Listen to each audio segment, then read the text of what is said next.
Well, microcycles are small cyclic peptides. That's all they are. They're true head-to-tail cyclic peptides.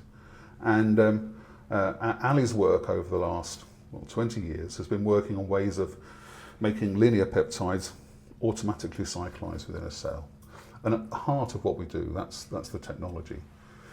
The advance that Ali's been making is to use the technology to put different peptides in different cells and to use them for screening, initially in bacterial cells and in the case of Curve in mammalian cells. And the advantage of doing that is we can screen then for microcycles that have a desired biological activity against a given intracellular target. And that's fairly unique because most drug discovery techniques are done in 96 or 384 well plates. Yeah. And you're looking not for whether something has the function you want, but for whether something has an affinity and it sticks to the target.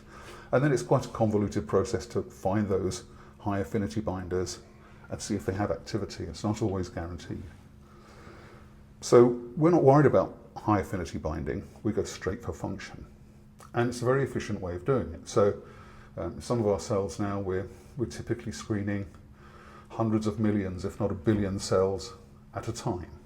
Now, to do that on a 96 well plate is a lot of plates, a lot of plumbing and a lot of robots, but we do it in pool. So we do it on a pool of 100 million or a billion cells, and then we're able to sort the cells that have the activity that we want away from the cells that don't have activity. One of the ways we do that is by fluorescence activated cell sorting of FACS, but there are other ways that we can do that too, of just making sure that we can separate out the sheep from the goats, if you like, of these cells.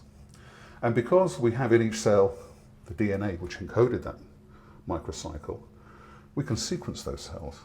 And then we start to see clusters of hits appearing of different types of microcycles which are engaging with the target.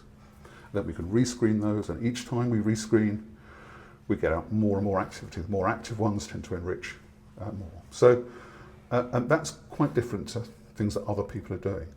And it's an important area because cyclic peptides have once again become an important area of pharmaceutical science.